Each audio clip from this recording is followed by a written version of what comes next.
नमस्कार माझ्या अंगणवाडी सेविका मदतनीस ताईंनो, मी परत तुमच्यासाठी घेऊन आलेले वसीमा काजी या चॅनलवर, तुमच्या हक्काचं चॅनल, अंगणवाडी सेविका मदतनीसचं चॅनल, आपले कुटुंब, आपलं परिवार याच्यावर तुमच्यासाठी नवीन घडामोडी घेऊन आलेले।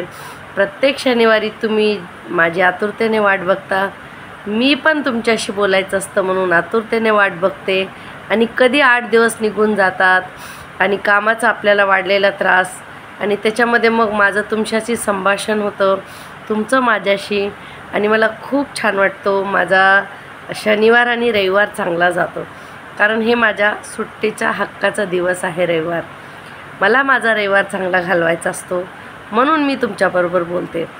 भगिनींनो, हा फक्त मी एकटी बोलते आणि तुम्ही ऐकता असं नाही। मी जेव्हा बोलते, तुमचे कमेंट्स वाचते, तेव्हा मला असं वाटतं की तुम्हीसुद्धा माझ्याबरोबर बोलत आहात आणि खूप आनंद होतो आणि परत परत व्हिडिओ करावा असा वाटतो तायांनो। तर ज्या ताया माझ्या आज नवीन आहेत या चॅनलवर, या व्हिडिओ ऐकत आहेत, बघत आहेत, त्यांनी बाजूला बटन दाबून सबस्क्राईब करा, कारण माझा एकच हेतू आहे की आपल्याला खूप मोठं कुटुंब करायचं आहे। हे बघा, जेव्हा वसीमा काजी यूट्यूब चॅनलवर मी तुमच्याशी संवाद साधत असते, तेव्हा मी एक तुमची बहीण, आधी एक मैत्रीण, त्याच्यानंतर मी अंगणवाडीतली तुमची मैत्रीण, आणि नंतर मी दुसऱ्या पदाची मानकरी आहे। आणि जेव्हा मी तुमच्याशी संवाद साधणार यूट्यूबवर, तेव्हा मी तुमची बहीण आणि मैत्रीण आणि सहकारी म्हणूनच बोलणार। तर त्याचप्रमाणे तुम्ही पण मला बोलत जा। कोण आपल्यामध्ये इथं मोठं नाही, छोटं नाही, सगळ्यांची कामं सारखी आहेत आपली अंगणवाडीची, सगळ्यांना वेतन पण सारखंच आहे, वेतन होणार आहे म्हणून वेतनच बोलत आहे। आतापासूनच बोलूया। जर आपण सगळ्या 2 लाख महिला मिळून एकत्र बोललो, आम्हाला वेतन मिळते, रोज आम्हाला वेतन मिळते, तर नक्कीच होणार। कधी बघा, लहान मुलं डोंगरावर चढतात आणि मोठ्याने ओरडतात, ते किती वेळा परत येतं ऐकायला? ते खूप छान बोलतात, आपल्या आईला हाक मारतात किंवा स्वतःचं नाव बोलतात, तर ते 10 वेळेस परत आपलं नाव बोललं जातं। जर आपण रोज सकाळी उठल्या उठल्या शांत मनाने डोळे बंद करून बसा आणि बोला, मी वेतन घेत आहे, मी एक अंगणवाडी सेविका म्हणून सेवा करत आहे लोकांची, मी वेतन घेत आहे आणि मला वेतन मिळणार आहे, हा तुमचा मेसेज, हा तुमचा संदेश निसर्गात जाणार, और निसर्ग आपल्याला तेवढ्याच वेळेस तथास्तु तथास्तु तथास्तु बोलणार। निसर्गाचा नियम आहे, जे तुम्ही मागणार ते देणार, तुम्ही काही मागा। आता आपण चुलीवर स्वयंपाक करतो, तेव्हा भाकरी करत असताना जर चुकून आपला हात चुलीवर पडला, तर चूल बोलते का, ए बाई बाजूला हात काढ, तुझा हात भाजतोय? भाकर ठेवली तर भाकर भाजणार, हात ठेवला तर हात भाजणार। मग आपल्याला काय भाजायचं आहे, भाकर भाजायची का हात भाजायचा आहे, हे आपल्यावर आहे। तर हा निसर्गाचा नियम आहे, तुम्ही जे मागणार ते मिळणार। आमच्या बाया सकाळी सकाळी बोलायला नको तायांनो, पण बाई अंगणवाडीचा खूप त्रास झालेला आहे आणि आता सकाळी उठून जावं लागन, आता काहीतरी मॅडमचा मेसेज येईन ग्रुपला, हे मोबाईल कसं आहे, हे पोषण ट्रॅकरच चालत नाही, हे माझ्या अंगणवाडीच्या मैत्रिणीच अशा आहेत, ते मस्टरवर जायचं आहे, मस्टर किती लांब आहे, चालत जायचं आहे, आता काय करू, मॅडमनी माहिती मागितली, रिपोर्टच आला, खाऊच आला, खाऊवालाच आला। अरे धाडा धाडा ढाम। सकाळची सुरुवात तुम्ही अशी केल्यावर तुमचा दिवस कसा जाईल तायांनो? आपल्याला सकाळी उठल्या उठल्या सकारात्मक बोलायचं, थोडंसं चेंज करायचं आहे। आता आपण टेक्निकल लोक आहोत तायांनो, आधी आपण रजिस्टरवर लिहित होतो, आता आपण डिजिटल झालो, आपल्याकडे मोबाईल आहे आणि ते पोषण ट्रॅकर आहे, ते पिऊन नवरा येतो आणि एखाद्या बाईला मारतो ना, तसा गोल गोल फिरत असतो आजूबाजूला, तसं ते पोषण ट्रॅकर मोबाईलमध्ये फिरत असतं आणि त्याला आपल्याला सांभाळायचं असतं। आता पिल्याला नवरा आहे, कधी मारतो काय की बाई, कधी मारतो काय की बाई, जी बाई जशी सांभाळते ना त्या नवऱ्याला, तसंच त्या पोषण ट्रॅकर आणि मोबाईल झालेलं आहे। फिरलं की फिरलंच, नाही फिरलं की फिरलंच। पडलं की पडलंच असं झालेलं आहे, दुसरं काही नाही. तायांनो, तुम्हाला माझा सल्ला आहे, आधी तर स्वतःवर लक्ष द्या, स्वतःची काळजी घ्या. सकाळी उठल्या उठल्या चांगले शब्द बोला, सकारात्मक विचार करा. हे बघा, आपण ज्याच्यावर आपलं पोट भरतो आहे त्यालाच वाईट बोलल्यावर ते कसं चांगलं होणार? प्रत्येक धर्मात सांगितलेलं आहे की आपली लक्ष्मी, आपली रोजीरोटी त्याला कधीच वाईट बोलायचं नाही. आपण ज्यांनी कमवतो, ज्यांनी खातो, ज्यांनी जीवन जगतो त्याला कधी वाईट बोलायचं नाही. आणि आपला तर पेशा खूपच चांगला आहे. शिक्षकामध्ये आपली गिनती होते. बडी छोटी बाळं आम्ही घडवतो, पण ते उद्याचे भावी देशाचे नागरिक होणार आहेत. ह्या स्लम एरियामधून, ह्या गोरगरीब एरियामधूनच मोठे मोठे नेते निघालेले आहेत तायांनो. ज्यांनी संविधान लिहिला, डॉक्टर बाबासाहेब आंबेडकर गरिबीतूनच पुढे आलेले आहेत. आपण ज्या बाळांना शिकवतो त्यांचे आशीर्वाद असतात आपल्याबरोबर. काय मिळतं आपल्याला? तुम्ही हसरी मुलं बघा आपल्या शाळेतली, कधी त्या मुलांचा राग येतो का? 50-60 मुलं एका अंगणवाडीत असतात, पण ताया सांभाळतात. का राग येत नाही? त्यांच्याकडून आपल्याला काय मिळतं? हसरा चेहरा आणि स्पष्ट बोलणार. छोटी छोटी बाळं, गाणी, गोष्टी सगळी, त्यांचा राग येत नाही. नाहीतर घरी 2-3 माणसं सहन होत नाहीत, नाहीत होत. कारण ती मोठी माणसं असतात ना, टॉन्ट मारत असतात. प्रत्येक माणसं, असं नाही की आपलं आणि तुपलंच नाही, कोणी असू द्या, आपल्या बोलण्यामध्ये मोठ्या लोकांच्या टॉन्ट असतो. पण लहान मुलांच्या म्हणजे काय असतं, आपल्याला फक्त ते जे त्यांना वाईट वाटतं, चांगलं वाटतं ते खरे बोलणार. मग तिथून आपल्यामध्ये पण खरापणा आपण डेव्हलप करायचा आहे. खूप साऱ्या ताया आहेत आपल्या, एकदम हिंमतवाल्या आहेत, माहिती आहे मला. खूप हिंमत केलेली आहे तुम्ही लोकांनी. आपण सगळ्यांनी अजून पण हिंमत बांधायची आहे. बोलतात ना, जे नशिबाला आलं ते भोगावं लागतं. आता सगळ्यात जास्ती ते पोषण ट्रॅकर, ते मोबाईल, ते नेटवर्क. आता तर नवीन एकदम मोठा प्रॉब्लेम आलेला आहे नेटवर्क. हे नेटवर्कचं काय करायचं हेच समजत नाही. आता किती जिल्ह्यात किती तायांना ऑफिसकडून सिम मिळालेलं आहे, ज्याच्यामध्ये 1 वर्षाचा रिचार्ज आहे. आमच्याकडे असं मिळालेलं आहे म्हणून विचारते. शहरी भागात मुंबईमध्ये तुम्हाला मिळालेला आहे का तसा? त्याच्यामध्ये नेटवर्क आहे का? पोषण ट्रॅकर ओपन होतं आहे का? तायांनो, जर असं नसेल तर माझी प्रत्येक ताईला विनंती आहे, आपण आपल्या कामाच्या पलीकडे जाऊन काम करतो. ज्यांना आता अंगणवाडी केंद्राचं भाडं आहे, ज्यांच्या जागेवर तुम्ही अंगणवाडी चालवता, त्यांना प्रेमाने बोला, भाऊ मला पूर्ण काम करावं लागतं महिनाभर, माझा रिचार्ज हे पोषण ट्रॅकर चालत नाही. वायफाय लावून घ्या त्यांना, नीट व्यवस्थित बोलून त्यांच्याकडून. जर पॉसिबल असेल, होत असेल तर स्वतःकडून आपल्या मानधनातून पगारमधून पैसे खर्च करून काही करायचं नाही. कारण कितीही केलं तरी त्याचा काय फायदा होत नाही. लाभार्थ्यांना लाभ मिळावा, त्यांच्या अनेक आशा असतात आणि आपल्याकडे नियमाप्रमाणे येतं. आता बेबी किटसाठी पण भांडणं होतात. तर बेबी किट कुणाला आहे? जे बाळ पहिलं जन्मलं आहे, सरकारी हॉस्पिटलमध्ये आहे, त्याला बेबी किट आहे. ते आपल्याला लोकांना समजून सांगावं लागतं. आपल्याला खाऊ कुणाला द्यायचा आहे शिजवलेला. परत आपल्याला टेक होम राशन THR कुणाला द्यायचं आहे, जी पाकिटं येतात. आता तर मी काहीतरी नवीनच बातमी ऐकली की एका कुठेतरी सेविकाताईने तो THR रिक्षात टाकला, विकायला नेत होते. फेरीवाल्यांनी त्यांनी येऊन अधिकाऱ्यांनी त्यांना पकडलं. मला हे समजतच नाही, ते THR पावडर खरेदी कोण करतं आधी तरी. कारण आमच्या लाभार्थ्यांना एवढं आम्ही शिकवतो, त्याच्या रेसिपी कशा करायच्या, कसं खायचं, मुलांना कसं द्यायचं, ते लोकंसुद्धा घ्यायला मागत नाहीत. मग ही बाहेरची लोकं विकत घेऊन काय करतात त्याचं? ह्या खोट्या बातम्या पसरवतात. त्याला तुम्ही बळी पडू नका. कारण मोठ्या मोठ्या शाळेत, राशन दुकानात, मोठ्या मोठ्या कितीतरी मोठ्या जागी सरकारी लोकांचे त्यांचे भ्रष्टाचार बाहेर का येत नाहीत? कारण लोक त्यांच्या शाळेत जातात आणि तिथं गेटच्या बाहेर उभा केलेलं असतं आणि त्यांची मर्जीप्रमाणे त्यांना चालवलं जातं. अंगणवाडी म्हणजे आपण त्याच्या अंगणात जातो, परत आपण त्याच्या घरी जातो घरभेटीसाठी, त्यांची विचारपूस करतो. काही काही लोकांना असं वाटतं हे घरी आल्यात म्हणजे ह्यांना खूप गरज आहे. त्यांना आपलं प्रेम, आपले काय बालविकासाचे नियम आहेत ते माहीत नसतात.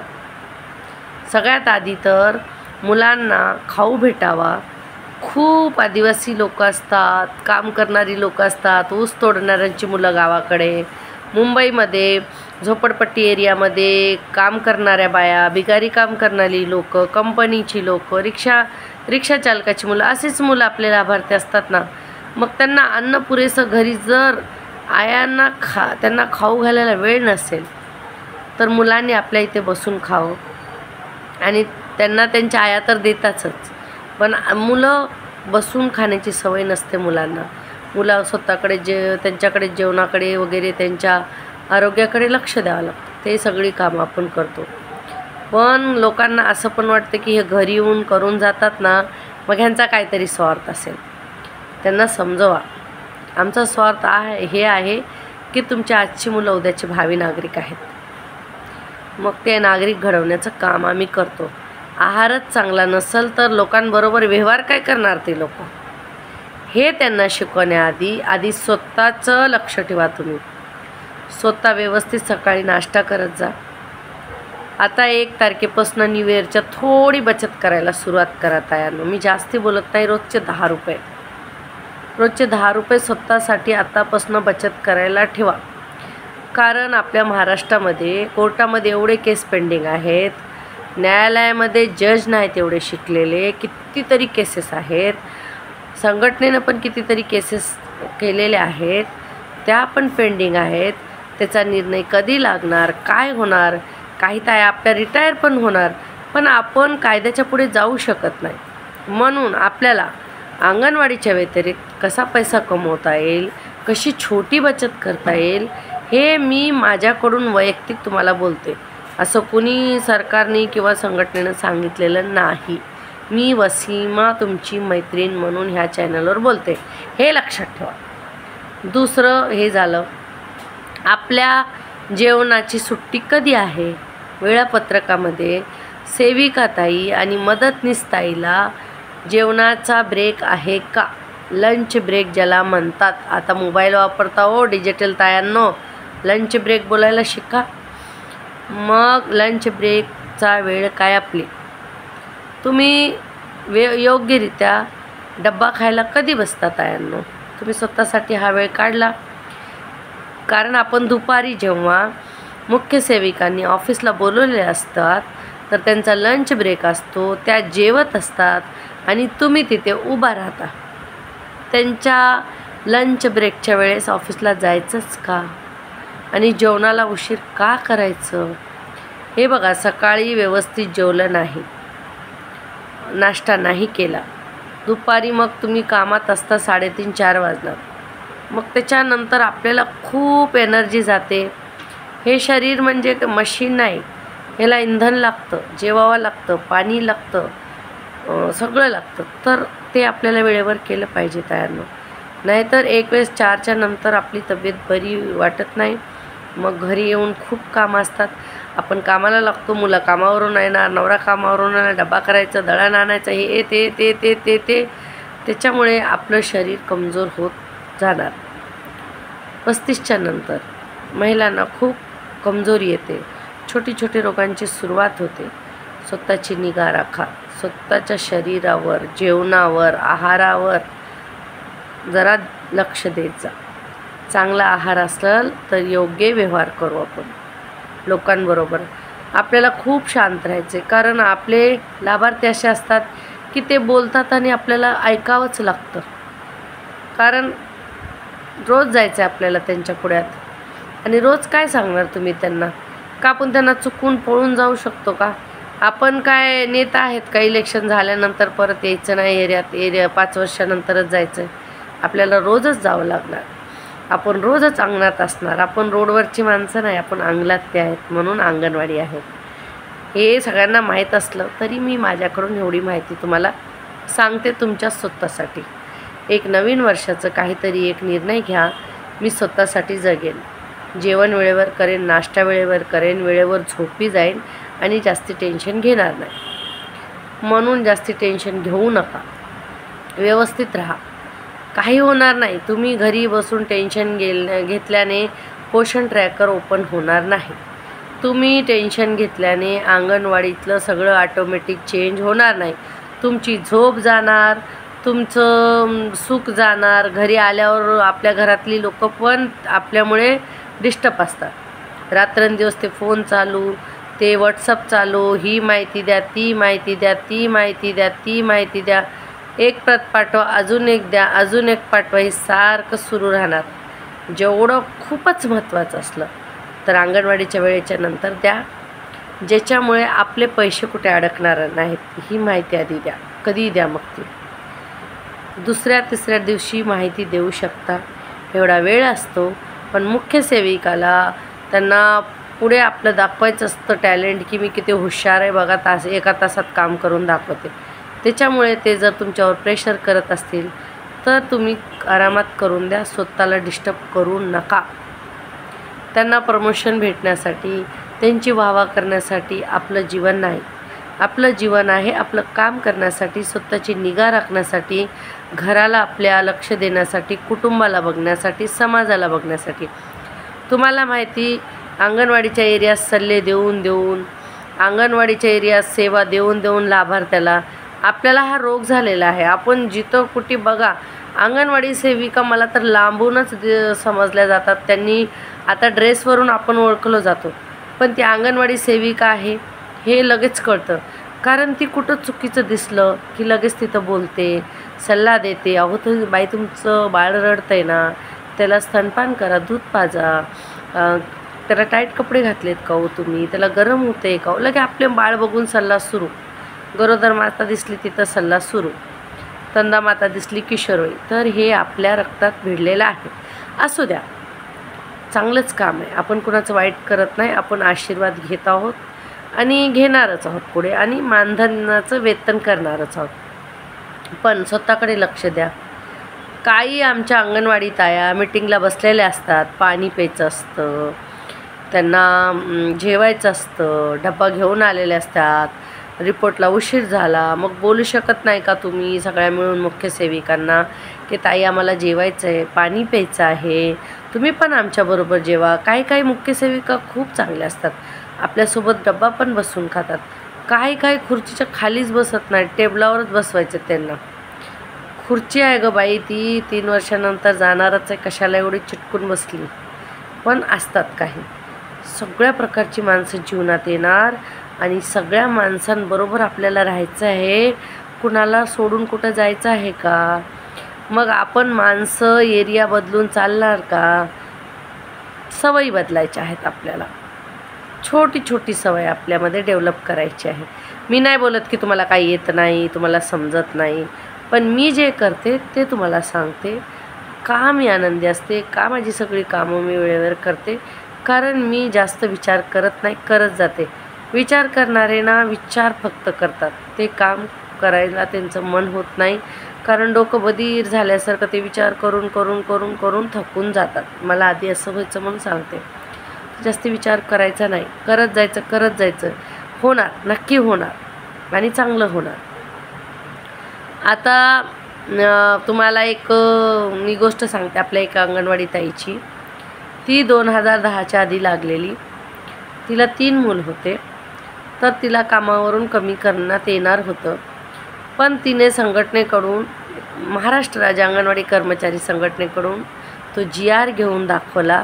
तिचं 2010च्या आधी 3रं बाळ होतं. असं कोणाला जर होत असेल तर तो GR दाखवायचा आणि तुम्ही नोकरी करू शकता. 2010च्या नंतर जी मुलं जन्मलेत त्यांच्या आईला घेत नाहीत, पण त्याच्या आधीच्या आया ज्या आहेत ती काम करू शकतात अंगणवाडी कर्मचारी म्हणून. हे लक्षात असू द्या. अजून म्हणलं तर आपल्याला रजिस्टरवरून भत्ता काढा, ही संघटनेची मागणी आहे. पोषण ट्रॅकरचं नेटवर्क चालत नाही, त्याच्यावर आमचा भत्ता नको आहे. आम्हाला सरसकट मानधनासोबत भत्ता द्या, ही मागणी आपण संघटनेकडून शासनाला केलेली आहे आणि शासनाला लेखी द्यावं लागतं. आपल्याला काय शासन व्हॉट्सअपवर अपॉइंटमेंट करत नाही, यूट्यूबवर अपॉइंटमेंट करत नाही. शासन आपली प्रॉपर इंटरव्ह्यू घेतात आपल्या, मग आपल्याला घरी लेटर येतं, मग आपण जॉईंट होतो, त्याचंसुद्धा लेटर हातात देतात किंवा पोस्टाने घरी येतं. का व्हॉट्सअपवर जॉईन झालात का यूट्यूबवर जॉईन झालात का तर यूट्यूबवरून पटकन आपल्या मागण्या मान्य होतील असं नसतं तायांनो. हे बघा, जी मला माहिती आहे मी ती सांगते. मी माझ्या स्वतःविषयी बोलते ते मी काय करते. आणि दुसरं म्हणजे की तुम्हाला जर कोणते फसवे व्हिडिओ आले तर त्यांना फक्त प्रश्न विचारा की कसे करणार, तुम्ही करून दाखवा. असंच जर कोणी म्हणत असतील ना की काय करते संघटना, तर तायांनो सरकार वेडं आहे का? शासनाला वेड लागले? संघटनाच्या हातात का GR दिला? डायरेक्ट ऑफिसला GR का नाही पाठवला आणि अंगणवाडी तायांच्या हातात का नाही दिला? संघटनेला का GR दिला? संघटना जर काम करत नसेल तर शासनाने GR का द्यावा त्यांच्या हातात? सगळी पावर आहे, वरी सरकार त्यांचं, खाली सरकार त्यांचं, मग त्यांनी संघटनेच्या हातात बोलवून GR का द्यावा? मग संघटनेने येऊन GR डिक्लेअर का करावा? जर संघटनाचं काय चालत नाही, संघटना काम करत नाही, तर मग शासनच काम करत नाही आणि सरकार वेडं आहे का जे कृती समितीच्या पदाधिकाऱ्याला बोलून GR द्यायला? सांगा तुम्ही. 3000 वाढ घेतलेली आहे, भत्ता कंपल्सरी काढायला सांगितलेला आहे आणि अजून मिळून घ्यायचा आहे, जास्तीत जास्त दिल्लीला जायची तयारी होणार आहे. आता लवकरच आमच्या संघटनेची सगळी वर्षाची मीटिंग असते, वर्षाला एकदा ती मीटिंग होणार आहे. त्याच्यामध्ये खूप घडामोडी होतात, कोण वर्षभरात किती कामं केली, सगळ्या अंगणवाडी तायांना विचारून मुद्दे बदलले जातात, प्रश्न ठेवले जातात. खूप सारे मुद्दे असल्यावर त्याच्यावर सगळं पत्रक तयार करून शासनाला पाठवलं जातं आणि त्याच्यावर जर लागलंच आंदोलन आत्ताच करावं लागणार आहे, खूपच आपल्याला इमर्जन्सी आहे, तर त्याची तयारी पण सुरू आहे. मोर्चा स्थगित आहे, संपलेला नाही. आपल्याला कंटिन्यू आपल्या मागण्यांसाठी मोर्चा करावा लागणार आहे, लढावं लागणार आहे. पण तुम्हाला हे माझ्याकडून मी स्पष्ट एक अंगणवाडी ताई म्हणून सांगते, तायांनो, जिथे सरकारकडून आपले पैसे निघतात तिथे ते काम थांबवू नका. कुणाच्याही सांगण्यावरून आपल्याला अजून आपलं नुकसान करून घ्यायचं नाही आहे. ते झालं जेव्हा आपण आंदोलनात होतो, आपला 2 महिन्याचं पगार नुकसान झालेला आहे. आता परत नुकसान करून घ्यायचं नाही. त्याची मागणी पण केलेली आहे की करोना काळातल्या आम्हाला उन्हाळ्यातल्या सुट्टीच्या सुट्ट्या न देता आम्हाला आमची मागणी आहे की आम्हाला 2 महिन्याचं मानधन भरून द्या. आणि आपल्याला आता एका वर्षात 16 CL असतात, तर 20 CL करण्याची मागणी आपण केलेली आहे संघटनेकडून. आणि लवकरच तुम्हाला संघटनेमध्ये काय घडामोडी झाल्या, पूर्ण वर्ष संघटनेने काय काम केलं, कसं सर्व अंगणवाडी सेविका मदतनीसला विचारून निर्णय घेण्यात येतो, कसा ठराव पास होतो, याची मी पुढच्या शनिवारच्या व्हिडिओमध्ये तुम्हाला माहिती नक्कीच देणार आहे. कारण ह्या 8 दिवसातच कधी पण आमची मीटिंग होऊ शकते आणि तसा मेसेज येणार आहे. तर मग मी तुम्हाला तायांनो त्याची डिटेल सगळी व्हिडिओमध्ये देईन. अजून काय कुणाला प्रश्न असतील तर त्यांनी मला प्रश्न विचारावं. मी सबला ग्रुप म्हणून एक ग्रुप तयार केलेला आहे माझ्या अंगणवाडी तायांना. मी प्रत्येक दिवशी प्रत्येक वेळेस व्हिडिओ टाकून बोलू शकत नाही. मी 8 दिवसालाच एकदा व्हिडिओ करते, तुम्हाला सगळ्यांना माहीत आहे. तर काही PDF असतात, व्हिडिओवर वाचून दाखवायच्या, त्याला तासनतास एवढा वेळ नसतो आपल्याकडे. तर त्या ज्या संघटनेच्या PDF असतात त्यांनी शासनाकडे काय मागितलं आहे काय नाही, तर ह्या सगळ्यांचे PDF मी सबला ग्रुपवर टाकत असते. ज्या सबला ग्रुपला जॉईंट नाही त्यांनी जॉईंट करा. माझा नंबर आहे 9820420263. ह्या नंबरवर व्हॉट्सअपवर हाय पाठवा आणि तुम्ही बोला की ताई ग्रुपला ॲड करा. मग मी ॲड करणार. ज्या सबला ग्रुपला ॲड आहेत त्यांनी आपल्या मैत्रिणींना ॲड करा. ती कोणत्याही संघटनेच्या असू द्या, कोणत्याही ऑफिसच्या असू द्या. आपण एक अंगणवाडी मैत्रिणीच्या सुखादुखाच्या आणि माहिती देण्यासाठी तो ग्रुप केलेला आहे, तर त्या ग्रुपला जॉईंट व्हा. परत माझा नंबर सांगते, 9820420263. ह्या नंबरवर तुम्ही मला हाय पाठवा. नक्कीच मी तुम्हाला सगळ्यांना ग्रुपमध्ये जॉईंट करणार. तुम्हाला मी ॲडमिन बनवणार. तुम्ही दुसऱ्या सगळ्या तुमच्या आपापल्या एरियातल्या अंगणवाडी मदतनीसना ॲड करा. हे बघा, हा ग्रुप म्हणजे अंगणवाडी कर्मचारी. इथे कोणी छोटं नाही, कोणी मोठं नाही. आणि मला हे समजत नाही, आपल्यामध्ये 2 ग्रुप का होतात?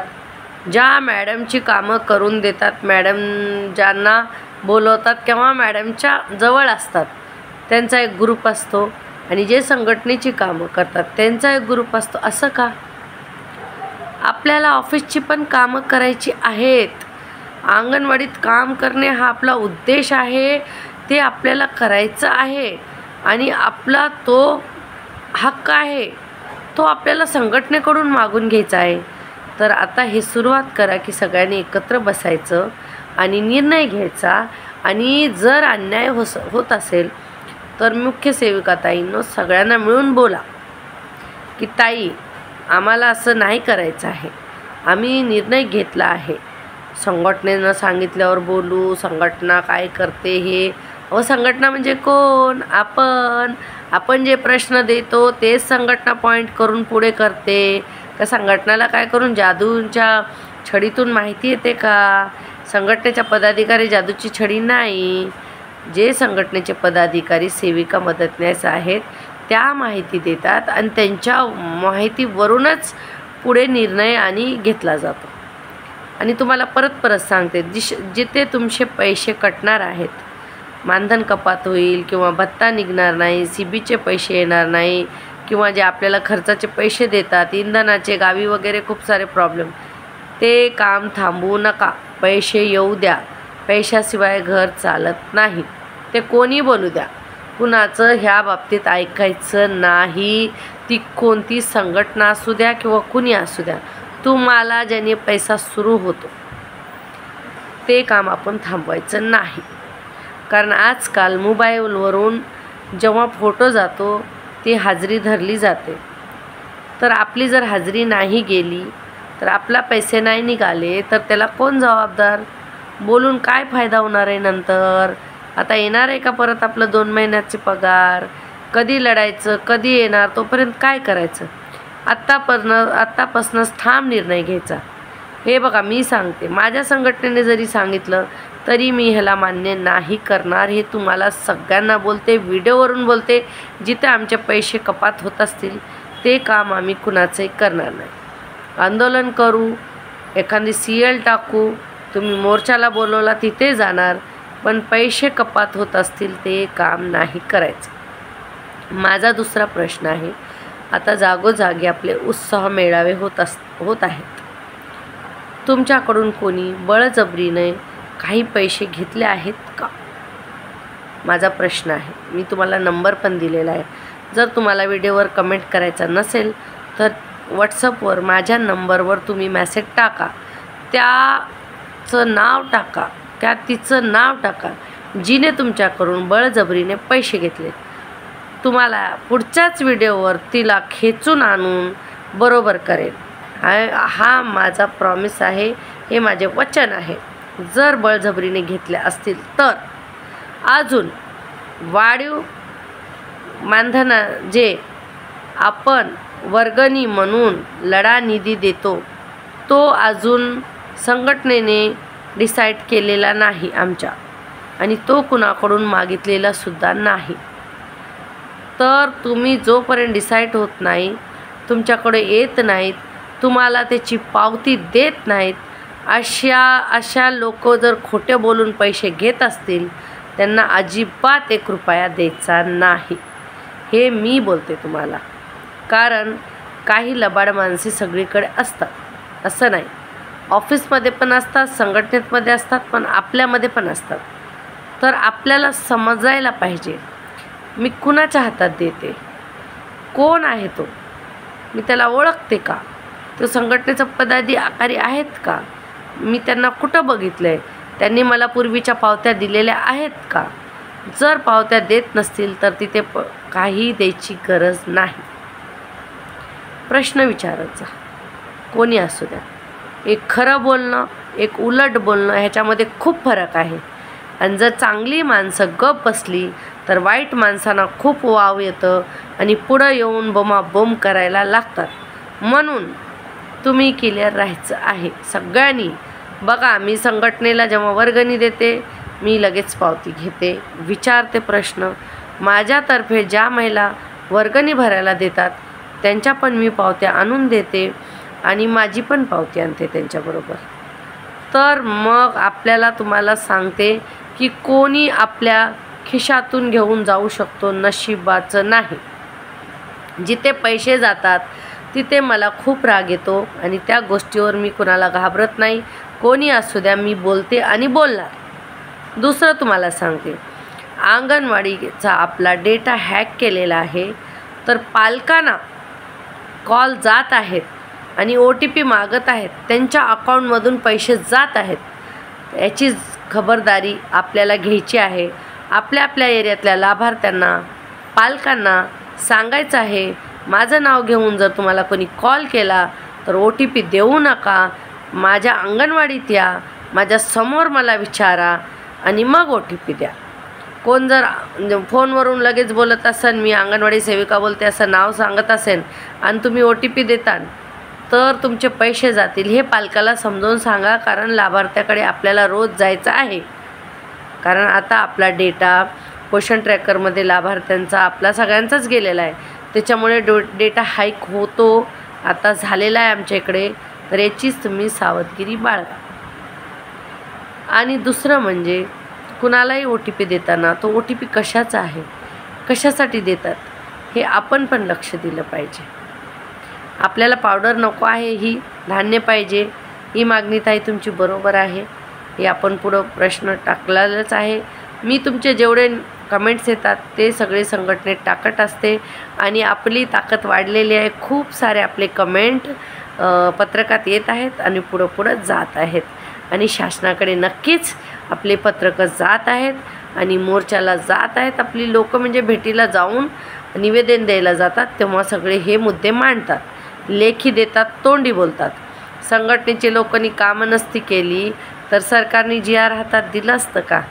ते पण नरेंद्र मोदीजींचं सरकार, देवेंद्र भाऊचं सरकार असं वाऱ्यावर काम करतं का? लेखीच पाहिजे तिथं. मग त्यांनी आपल्याला डायरेक्ट ऑफिसला GR का नाही पाठवला? संघटना मेहनत करते म्हणून संघटनेच्या कृती समितीच्या पदाधिकाऱ्यांच्या हातात तो GR दिलेला आहे. एवढा लक्षात ठेवा. त्यांनी येऊन वाचलेला आहे आणि आपल्याला सगळ्याला समजलेलं आहे की आपली पगार वाढलेली आहे 3000. तर मग संघटनाने कसं काम नाही केलं?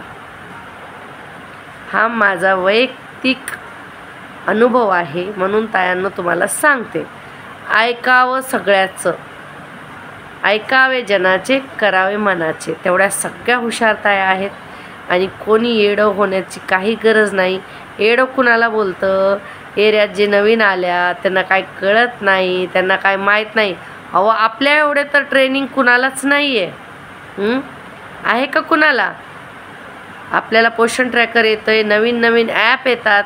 त्या मुख्य सेविकेने ट्रेनिंग द्यायच्या आधी तर आमच्या ताया शिकलेल्या असतात आणि करून दाखवतात आणि आमच्याच ताया ट्रेनिंग देतात आणि आमच्याच ताया काम करतात. त्यांचेच व्हिडिओ बघून मुख्य सेविकासुद्धा आता कामं करायला लागलेत. तर असं आहे तायांनो. तर आपल्या एवढं ट्रेनिंग कुणाला नाही आहे. पण आपल्याला जेव्हा नवीन ॲप येतात तेव्हा मुख्य सेविकांना सांगायचं, ताई आम्हाला याचं ट्रेनिंग द्या, शिकवा. ते पण शिकत आहेत. त्यांच्यासाठी पण ह्या सगळ्या गोष्टी नवीन आहेत का? मुख्य सेविकेच्या घरात पोषण ट्रॅकर 10 वर्षापासून होतं आणि आता ती आपल्याला आणून दिलं असं आहे का? जी गोष्ट वरून आली ती सगळ्यांसाठीच नवीन आहे ना. आणि जे लाभार्थी आहेत बोलतात ते पण सगळ्यासाठीच आहे ना. आपल्याला बोलले काय, आपल्या प्रकल्पाला बोलले काय, एकच. तर कोण वाईट कोण चांगलं नसतं. हे बघा, भेटा सगळ्यांना, रुबाबाने सगळ्यासोबत राहा, पण स्वतःच्या जीवावर ऐश करा, स्वतःच्या जीवावर मज्जा करा, स्वतःच्या पैशावर करायची. म्हणून पैसे कमवायचे, थोडी बचत करायची, स्वतःकडे लक्ष द्यायचं, जेवण वेळेवर करायचं. नेहमीच बोलते, नंतर येते सगळं ऑफिस, संघटना, सगळ्या मैत्रिणी. अहो शरीर म्हणजे काय आहे, ह्याला आपण इंधन नाही दिलं तर काय होणार? गाडी पेट्रोलाशिवाय चलते का? मग राग येतो, मैत्रिणीमध्ये भांडणं होतात, असं होतं तसं. सेविका मदतनीस एकतर अंगणवाडीत दोघी मिळून राहा. तुमच्या दोघीच्या आतमधल्या अंगणवाडीच्या गोष्टी दुसऱ्या बाजूच्या अंगणवाडीत सुद्धा गेल्या नाही पाहिजेत. जेव्हा सुपरवायझर मुख्य सेविकामध्ये पण खूप भांडणं होतात, सगळ्याला आपला पराक्रम दाखवायचा असतो, पण जेव्हा त्या एकत्र आपल्याबरोबर आपल्यासमोर येतात तेव्हा असं दाखवतात की काहीच झालं नाही, सगळ्यांमध्ये भांडणं असतात. तसंच तुम्ही पण सगळ्यांनी आपण मिळून दाखवायचं की आमच्यामध्ये पण काही प्रॉब्लेम नाही असतात. छोटी मोठी बोटं प्रत्येक हातात असतात, छोटी मोठी बहीण भावंडं प्रत्येक कुटुंबात असतात. तर भांडी घरात असली की वाजणारच, तर वाजू द्या. काय करतात वाजून काय नाही होणार. आपण सगळ्या एकत्र झालो तर काही होणार नाही, कुणाचं काही चालणार नाही. आधी सेविका मदतनीस म्हणून एकत्र या, एक चांगले माणूस म्हणून काम करा आणि सगळ्यांचं भलं करतच आहोत. आपल्या एवढं कुणाला ट्रेनिंग आहे हो? एवढं नॉलेज झालं आहे की आता ओव्हरफ्लो व्हायला लागले, जास्ती झालं आहे. ते कुठं काढावं, कुणाला शिकवावं? आहेत लहान मुलं, त्यांच्याबरोबर बसतो. म्हणून तायांनो, आपल्या स्वतःला कमी लेखू नका. आणि तुम्हाला सांगते, आता फक्त 2.5 वर्षाचं 2 वर्षाचं मूल झालं तरी मोठमोठ्या शाळेत त्यांना फी भरावी लागते, त्यांना डोनेशन द्यावं लागतं, पुस्तकं पण त्यांच्याकडून खरेदी करून घ्यावी लागते. डोनेशन पालकांनी द्यायचं, फी पालकांनी द्यायची, पुस्तकं शाळेतून घ्यायची, सगळे वस्तू शाळेतून घ्यायचं आणि शिक्षण ट्युशनवाल्याकडून घेतात ती लोक, तरी पण ते त्या शाळेत पाठवतात. आमच्याकडे अंगणवाडी शिक्षा मोफत आहे, जेवण आहे आणि सगळं काही फ्री असल्यामुळे लोकांना फ्रीची पण आता व्हॅल्यू राहिलेली नाही. तर त्यांना आपल्याला त्याचं महत्त्व पटवून द्यायचं आहे. आपल्या पालकांना आपण सगळे एकत्र राहायचे. व्हिडिओ थोडा मोठा झालेला आहे तायांनो, पण शेवटपर्यंत बघा. आणि तुम्हाला एक सांगते तायांनो, आता ॲन्युअल मीटिंग होणार आहे, त्याच्यामध्ये संघटनेचे काय काय नियम आहेत, काय निर्णय घेणार आहे, मी तुम्हाला सगळं माहिती सांगणार आहे. याच्यामध्ये आतमध्ये असं बाहेर असं काही नाही आहे. सगळं सगळ्यांना विचारलं. आता 3-4 तास सगळं बोलणं चालणार. तिथून मी तुम्हाला व्हिडिओज दाखवणार, सांगणार कसे काय मीटिंग चालली वगैरे. तर तायांना तुम्ही वाट बघा, मी परत व्हिडिओ घेऊन येते. निरोगी राहा, चांगली झोप घ्या, चांगलं जेवण करा, थंडी असली तरी पाणी प्या. उन्हाळा येणार आहे पुढे, स्वतःकडे लक्ष द्या, स्वतःच्या कुटुंबाकडे लक्ष द्या. आणि मग अंगणवाडी रात्रंदिवस चालू नका. चालून कुठं नेणार आहेत त्या अंगणवाडीला? भारतातच राहू द्या, महाराष्ट्राच्या बाहेर घेऊन नाही जायचं आपल्याला, इथंच ठेवायच्यात अंगणवाड्या. पुढं जाणार जीवनात, किती पुढं जायचं याचा विचार करा, स्वतःकडे लक्ष द्या तायांनो. हे शरीर आहे ना, मग नंतर आपली साथ नाही देणार, आपण जर आता त्याची साथ नाही दिली तर. हे लक्षात असू द्या आणि सुखात राहा, जास्ती टेन्शन घेऊ नका.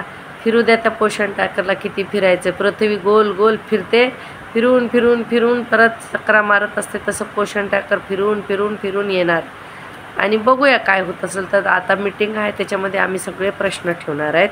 तुमचे काय प्रश्न आहेत, काय प्रश्न तुम्हाला ठेवायचे आहेत, मला कमेंट करा.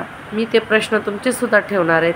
मला एक ताईनं खूप चांगली कमेंट टाकली होती की आपल्याला मे महिन्यात सरसकट 1 महिन्याची सुट्टी मिळाली पाहिजे. बरोबर आहे ताई तुमचं, तो मुद्दा मी मांडणारच आहे संघटनेच्या पत्रकात.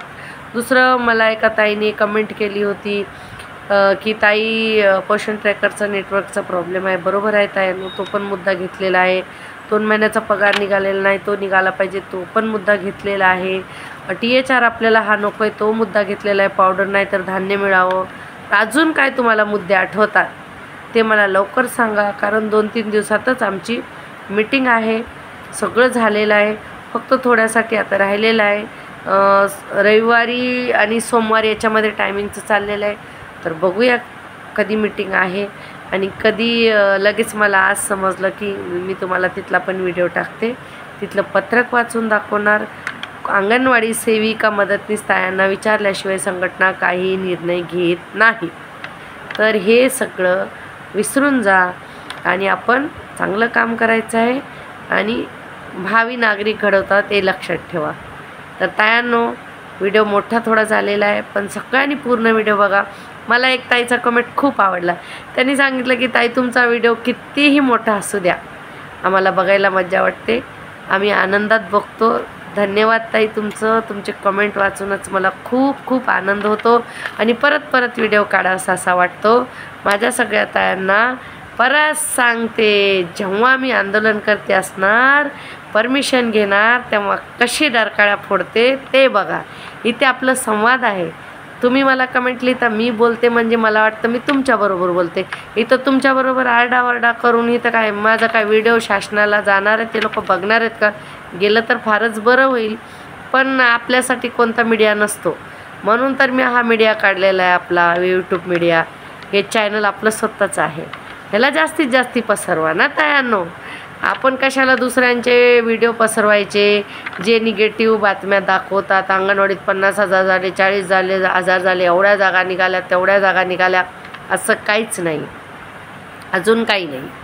सुपरवायझरची भरती आता सरकार बसलेलं आहे, तर ते नक्कीच काढणार आहेत.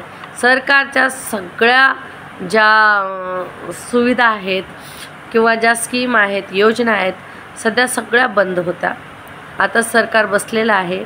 आपले बालविकास मंत्री पण आदित्यताई तटकरे झालेले आहेत, तर त्यांना पण आता आपण शुभेच्छा दिलेल्या आहेत. एक स्त्री म्हणून त्यांनी हे पद घेतलेलं आहे. चांगलं काम करतील भविष्यात, त्यांच्याकडून हेच आशा बाळगू शकतो. दुसरं आपण काय करू शकतो, है ना? तर तायांनो, आता मला दुसरं एक शेवटी तुम्हाला, मी सुरुवात तशी करणार होते, पण मला वाटलं ही दुःखाची बातमी आहे, तर मी शेवटी तुम्हाला द्यावी. आपले 10 वर्ष माजी पंतप्रधान असणारे मनमोहन सिंगजी, त्यांचं निधन झालेलं आहे. सगळ्या अंगणवाडी कर्मचाऱ्याकडून त्यांना श्रद्धांजली, भावपूर्ण श्रद्धांजली. कारण ते खूपच सुशिक्षित पंतप्रधान होते. त्यांनी देशाला खूप पुढे नेलं, भारत देशाला. आणि सगळ्यात जास्ती ते सगळ्यांचं ऐकणारे होते, सगळ्यांना ऐकत होते. बोलत कमी होते आणि ऐकत जास्ती होते, म्हणून ते खूप लोकप्रिय होते. त्यांना भावपूर्ण श्रद्धांजली देऊन आजचा व्हिडिओ संपवते तायांनो. धन्यवाद. आणि पुढे पुढे पुढे व्हिडिओ पाठवत चला. आपल्या अंगणवाडी सेविका मदतनीस तायांच्या ग्रुपमध्ये शेअर करत चला. ही शेअरनी तुमच्याबरोबर नेहमीच राहणार आहे, तुमची ताई म्हणून, तुमची बहीण म्हणून आणि तुमची शुभचिंतक. काही शुभचिंतक असतात बघा, आपलं शुभ व्हायला लागलं की त्यांची चिंता वाढते. अशी पण शुभचिंतक आहेत आपल्याकडं, पण मी त्याच्यातली नाही. मला वाटलं संघटनेत पण काही चुकीचं होत असलं तर तिथे नक्कीच बोलणार. तुम्हाला पण सांगते, जिथे पैसे कपात होतात त्याच्यात सहभागी व्हायचं नाही. मी सांगते, एक अंगणवाडी कर्मचारी म्हणून बोलते. आणि मी तुम्हाला कधीच बोलणार नाही की पैसे कपात करून कोणत्याही मोर्चात सामील व्हा किंवा ऑफिसला विरोध करा. जिथे पैसा चालू तिथे काम चालू ठेवा, तरच आपण चालू राहू, नाहीतर बंद पडू. पेट्रोलशिवाय गाडी चालणार नाही. महागाई खूप वाढलेली आहे, तर पैसे कपात होईल असं काम करू नका आणि दुसऱ्यांकडून पण करून घेऊ नका. मिळून राहा, आनंदात राहता येईल. धन्यवाद. सगळ्यांना माझा गोड प्रेम.